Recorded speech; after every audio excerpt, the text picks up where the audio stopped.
Thought Pioneering is a FreedomCast production. You can learn more by visiting freedomcast.us, and if you'd like to support our work, you can go to freedomcast.locals.com.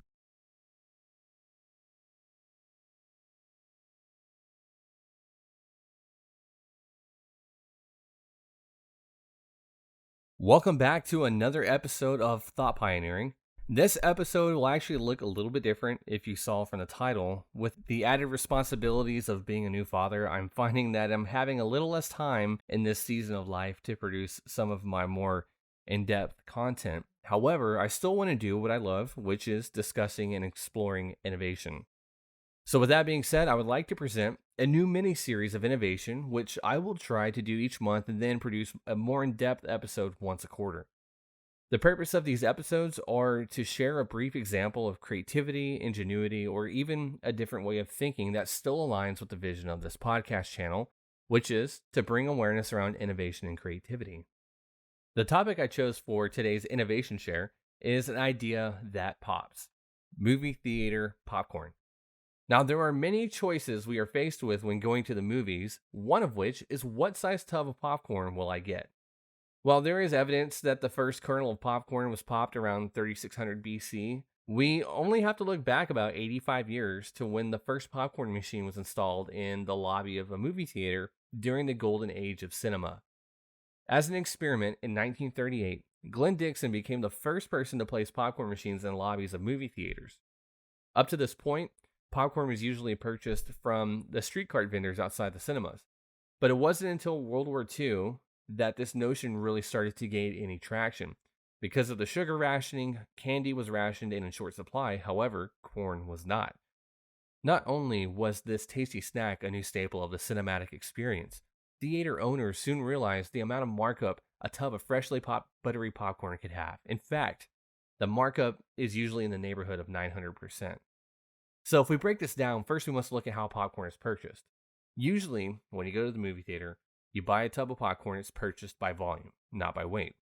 The average expansion ratio of 1 tablespoon of popcorn is 2,500%. So let's go ahead and fast forward to today and look at some popcorn facts.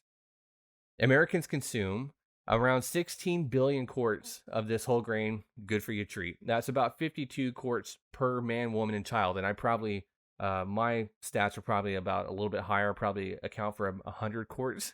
So I actually have a popcorn machine at home that we're big movie people, so go figure. That's why I'm doing this episode. If we look at popcorn as compared to most snack foods, popcorn is actually lower in calories.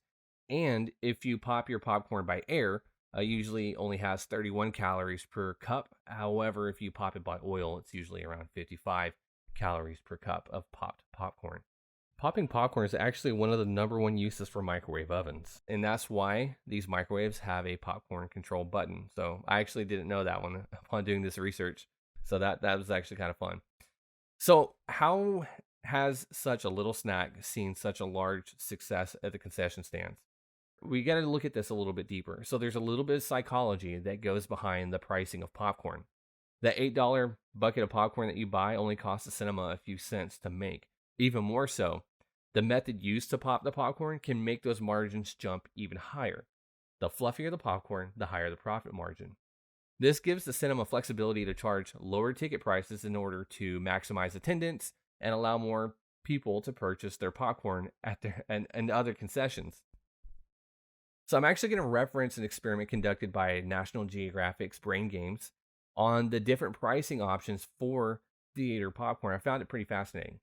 If you've been to the cinema lately and grabbed yourself a bucket of warm, freshly popped buttery popcorn, you're probably faced with a choice. What size of popcorn do I really need?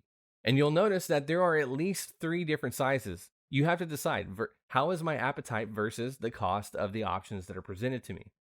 In their experiment, Brain Games presented these choices to 2 groups. The first group in the experiment was offered only small or large options priced at $3 and $7. The majority chose to buy the small popcorn because the rationale was either the $7 bucket of popcorn was too expensive or that the small was a better size for their appetite. The second group, we'll call them Group B, was then offered 3 sizes: small for $3, medium for $6.50, and large at $7. Faced with this broader choice, a much higher number went for the large. Their rationale was it only costs an extra 50 cents to get the larger size. So in the effect, what they saw is that they saw value in more popcorn for only 50 cents. This tactic is actually a decoy play.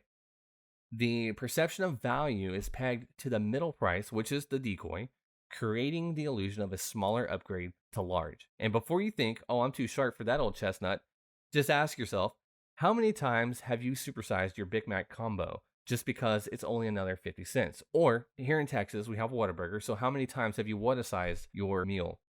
So in an essence, there is a little bit of creativity and a little bit of science that is in every tub of popcorn that you buy at the movies. From all of us here at Thought Pioneering, we hope that you've enjoyed this innovation moment, and we'll see you next month.